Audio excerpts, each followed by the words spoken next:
আসসালামু আলাইকুম, সবাই কেমন আছেন? আশা করছি ভালো আছেন।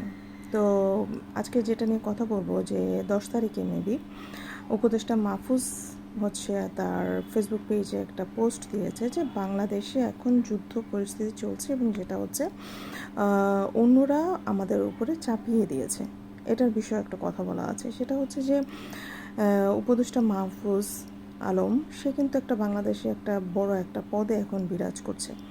তো তার উচিত হবে যে কোনো একটা পোস্ট দেওয়ার আগে অবশ্যই 100বার চিন্তা ভাবনা করে দেওয়া। কারণ একটা সাধারণ মানুষ যে কোনো একটা পোস্ট দেওয়া আর একজন সরকারের মধ্যে থেকে কোনো একটা পোস্ট দেওয়া, এটা কিন্তু অনেক কিছু মিন করে। তো যে সে এর এর আগেও বেশ কয়েকটা পোস্ট দিয়েছে, যেগুলো আবার সে মুছেও ফেলেছে। তো সে যে কিছুদিন পর পর এরকম যে এক একটা পোস্ট দেয়, সেটা কিন্তু বাংলাদেশে খারাপ ছাড়া ভালো কিন্তু হয় না। কারণ যে কারণে আমি বলছি যে তার এইসব পোস্ট দেওয়ার পরেই বিশ্ব মিডিয়ায় কিন্তু এগুলো নিয়ে আলোচনা হয় এবং বাংলাদেশকে কিন্তু একটা খারাপ দৃষ্টিভঙ্গিতে উপস্থাপন করা হয়। এ কারণেই বলা যে উপদেষ্টা মাহফুজ তার অবস্থানে থেকে, সে যেহেতু এখনও সরকারের মধ্যে আছে, তার কিছুটা চিন্তাভাবনা করে আসলে পোস্ট দেওয়া উচিত, যাতে সে যেটা বলবে সেটা যাতে একটা, কারণ সে যেটাই বলুক না কেন সেটা নিয়ে কিন্তু কথা হবে এবং সেটা নিয়ে জনসাধারণ নিশ্চয়ই চিন্তা করবে। যেহেতু সরকারের লোকজনদের থেকে এরকম কথাবার্তা এসছে, তার মানে বাংলাদেশে এটার সত্যতা অবশ্যই 100% আছে, তাই না? তো কোনো কিছু বলার আগে আসলে চিন্তা ভাবনা করে বলা উচিত যে বাংলাদেশে আসলে সে এখন এই পোস্টটা কেন দিচ্ছে, যে বাংলাদেশে এখন একটা যুদ্ধ পরিস্থিতির উপর দিয়ে যাচ্ছে।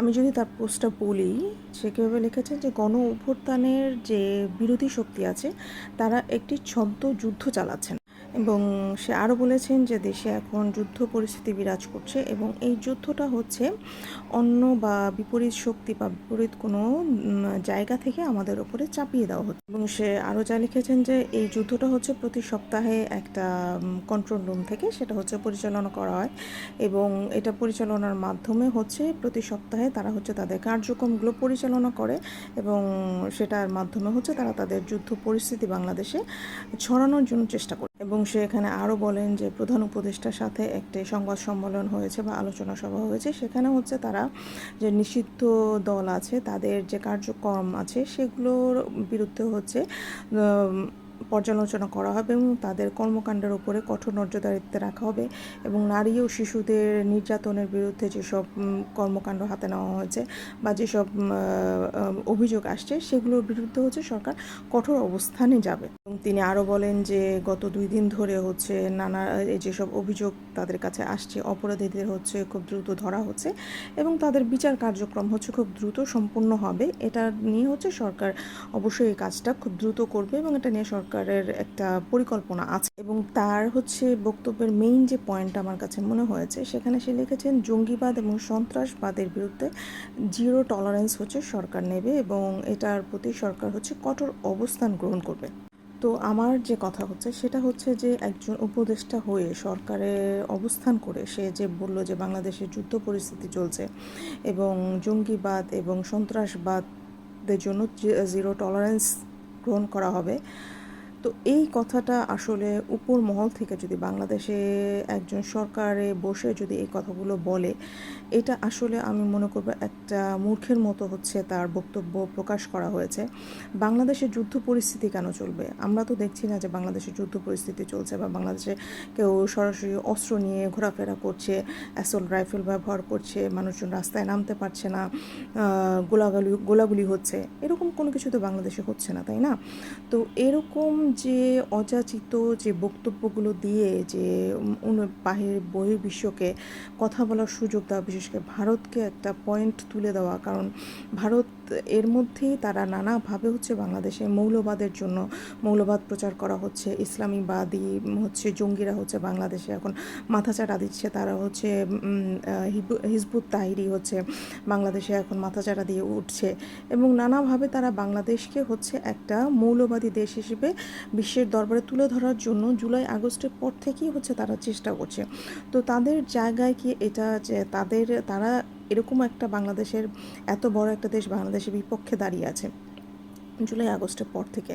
তো এর মধ্যে যদি মাহফুজ আলম যদি এরকম বক্তব্য কিছুদিন পর পর এরকম পোস্ট যদি তার ফেসবুক পেজে দিয়ে যায়, তাহলে এটা তো বাংলাদেশের জন্য একটা মারাত্মক কিছু, তাই না? এটা নিয়ে তো অনেক দেশে কথাবার্তা হবে, অনেকেই বলবে যে বাংলাদেশের উপর লেভেল থেকে যেহেতু এসব কথাবার্তা হচ্ছে, এবং সে হচ্ছে তথ্য এবং প্রযুক্তি উপদেষ্টা সম্ভবত। তো এই জায়গাটা থেকে আমার মনে হয় না তার এরকম বক্তব্যটা দেওয়া উচিত হয়েছে, যেখানে হচ্ছে বাংলাদেশকে চারপাশ দিয়ে ঘিরে ধরার জন্য ভারত হচ্ছে হাঁ হয়ে রয়েছে। কিভাবে হচ্ছে মানে হাসিনাকে পুনর্বাসন করা যায় বাংলাদেশে, বা কিভাবে একটা বাংলাদেশে অরাজকতা সৃষ্টি করা যায়, বা কারণ আমরা দেখছি কিছুদিন পরই বাংলাদেশে নানা রকম বিষয় নিয়ে রাস্তায় লোকজন নামছে, যেটার মধ্যে হচ্ছে আওয়ামী লীগের বা ছাত্রলীগের লোকজনরা তারা বেশিরভাগই গ্যাঞ্জাম শুরু করেছে। তো এরকম অবস্থায় বাংলাদেশে যদি মৌলবাদ বা সন্ত্রাসবাদ বা আপনি যদি বাংলাদেশের যুদ্ধ পরিস্থিতি হয়ে থাকে, তাহলে বাংলাদেশের সরকারে যারা বসে আছেন আপনারা তো দায় ছাড়া অবস্থায় থাকতে পারবেন না, তাই না? এই দায়টা তো তাহলে আপনাদের উপর বর্তায়। তাহলে আপনারা কেন বসে আছেন উপর লেভেলে বা বাংলাদেশের সরকার প্রধানের? আপনারা কি করছেন? এটা কি প্রশ্ন আসে না? কারণ আমরা দেখেছি যে কিছুদিন আগে হচ্ছে জাতিসংঘের সাথে মানে জাতিসংঘের প্রস্তাবে হচ্ছে আপনারা একমত হয়ে বাংলাদেশের র্যাপিড অ্যাকশন ব্যাটালিয়ন র্যাব যারা আছে, যারা হচ্ছে জঙ্গি দমনের জন্য ট্রেন করা হয়েছিল, তাদেরকে র্যাবকে হচ্ছে আপনারা একদমই বাতিল করে দেবেন, বা র্যাব বাংলাদেশে থাকবে না, ঠিক আছে? কারণ আপনারা সেখানে বলেছেন বাংলাদেশে কোনো জঙ্গি পরিস্থিতি নাই, বা বাংলাদেশের জন্য কোনো রকম জঙ্গি কার্যক্রম চালানোর জন্য যারা ছিল সেরকম কোনো সংগঠন বাংলাদেশে নেই। তো র্যাপিড অ্যাকশন ব্যাটালিয়ন র্যাবের কোনো দরকার নেই। তো এখন আপনারা আবার বলছেন যে বাংলাদেশে জঙ্গি এবং যারা সন্ত্রাসবাদ আছে তাদের উপর জিরো টলারেন্স দেওয়া হচ্ছে। তো একবার আপনারা মধ্যরাতে এসে বলেন অল ইজ ওয়েল, দেন আপনারা ফেসবুক পেজে এসে আপনারা এরকম পোস্ট দেন। তো এগুলো তো আসলে একটু বুঝে শুনে চিন্তা ভাবনা করে পোস্ট দেওয়া উচিত, তাই না? যেহেতু আপনি সরকার প্রধানে আছেন, তো মাহফুজ আলমকে আমি বলবো কোনো কিছু মানে পোস্ট দেওয়ার আগে আসলেই শতবার চিন্তা করা উচিত যে আমি যে পোস্ট দিচ্ছি, কারণ আপনি এখন সাধারণ জনগণ না, বা সাধারণ একজন মানুষ হিসেবে আপনি বলে গেলেন বা পোস্ট দিয়ে গেলেন বা লিখে গেলেন যে মানুষ কোনো কিছু মনে করবে না, সেটা না। কারণ আপনার যে কোনো একটা কথার অনেক মূল্য, এবং সে যে কোনো একটা কথার হচ্ছে ভ্যালু আছে, অনেক ভ্যালু আছে, যেটার উপর নির্ভর করে বাংলাদেশের ভবিষ্যৎ, এবং ভবিষ্যৎ যে ধরেন যে বিশ্বের যেসব রাজনৈতিক দলগুলো আছে বা বিশ্বের অনেক প্রভাবশালী দেশগুলো আছে, তারা কিন্তু অনেকবার চিন্তা করবে। কারণ এরকম যদি জঙ্গিবাদ বা সন্ত্রাসবাদ বলে আপনি ফেসবুক পোস্ট দেন, সেক্ষেত্রে কিন্তু বাংলাদেশ এখন যেরকম শেখ হাসিনা হচ্ছে যেরকম ভঙ্গুর অবস্থায় বাংলাদেশকে রেখে গেছে অর্থনীতিতে, সেখানে থেকে কিন্তু ডক্টর মোহাম্মদ ইউনূস অনেকখানি হচ্ছে সে হচ্ছে সামলে ওঠার চেষ্টা করছে, ঠিক আছে?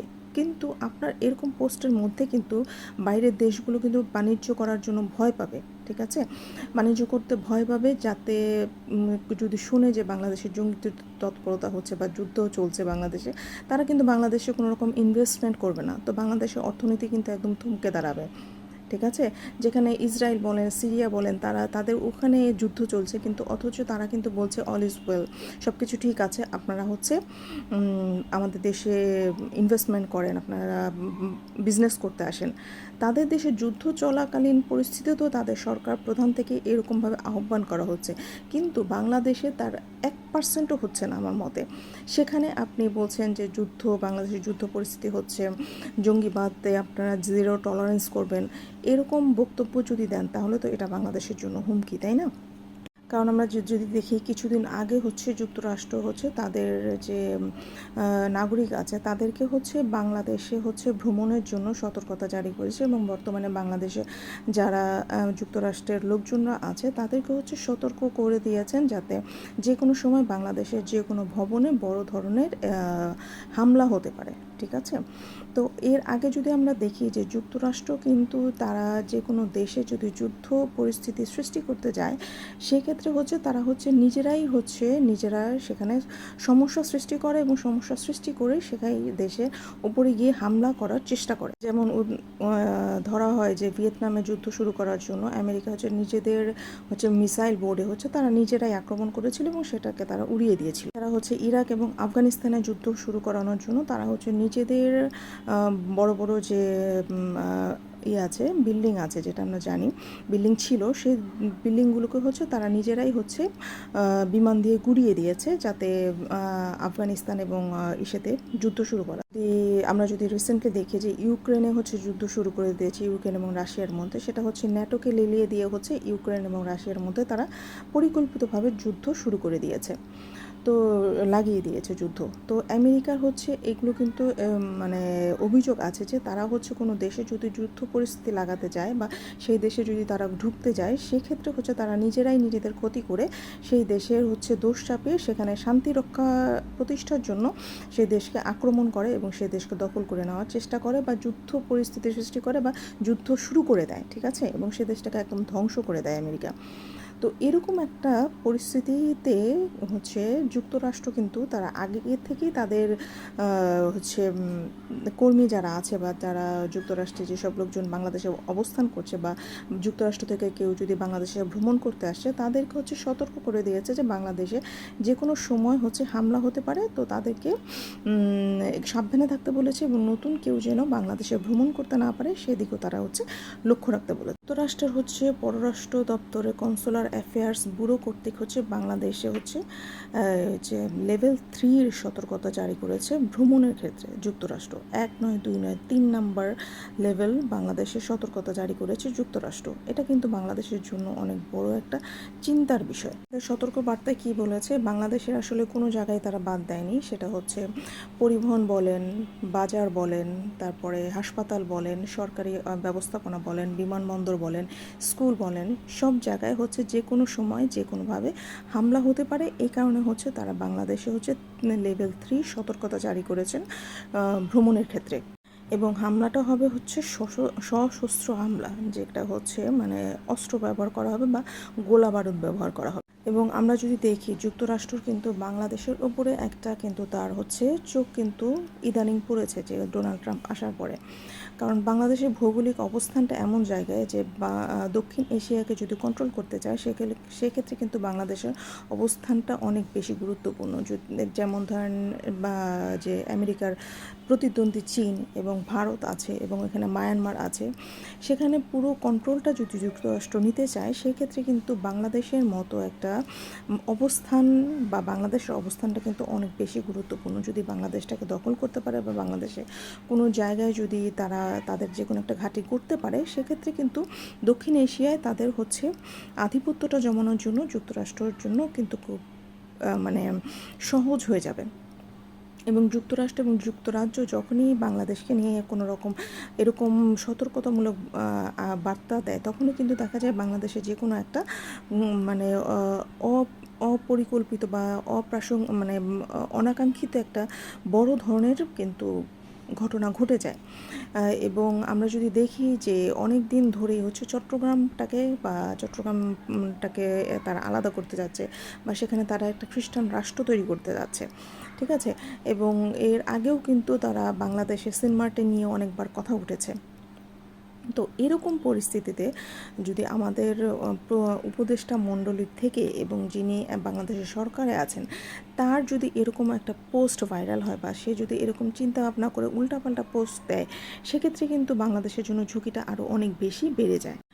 এবং বাংলাদেশের মানে যদি বলা যায়, বাংলাদেশে কিন্তু পাকিস্তানের মতো বা আফগানিস্তানের মতো বা রাশিয়া বা ইউক্রেন বা অন্যান্য যেসব জায়গায় ইজিপ্ট বা যে কোনো এখন বর্তমানে যেসব দেশে হচ্ছে যুদ্ধ চলছে, তাদের মতো কিন্তু বাংলাদেশের অবস্থান নয়, ঠিক আছে।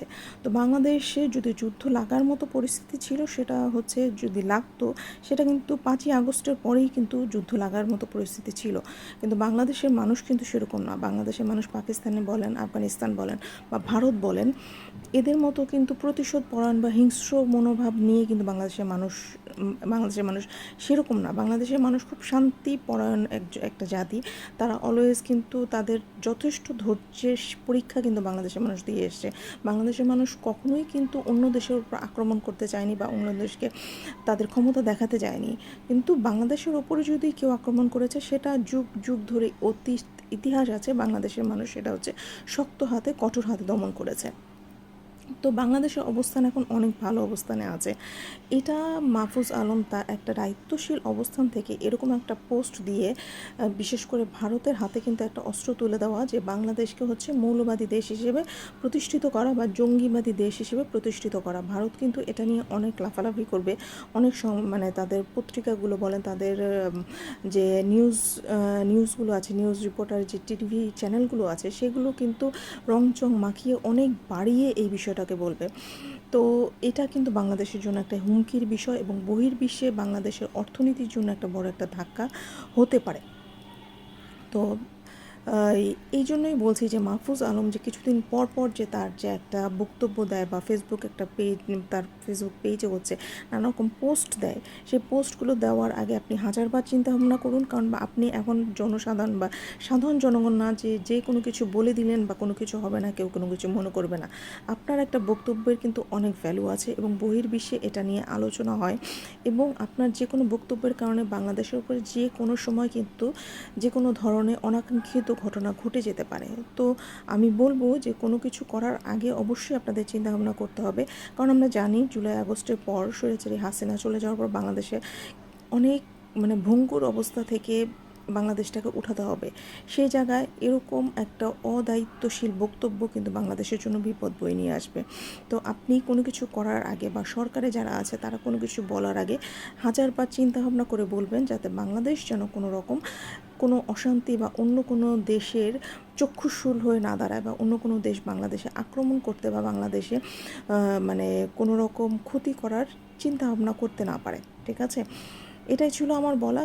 কিন্তু আমার বক্তব্য যদি আপনাদের মনে হয় যে আমার কথায় কোনো ভুল আছে বা আমি রাইট ভুলেছি, সেটা আমাকে বলতে পারেন। ভালো থাকবেন সবাই, আল্লাহ হাফেজ।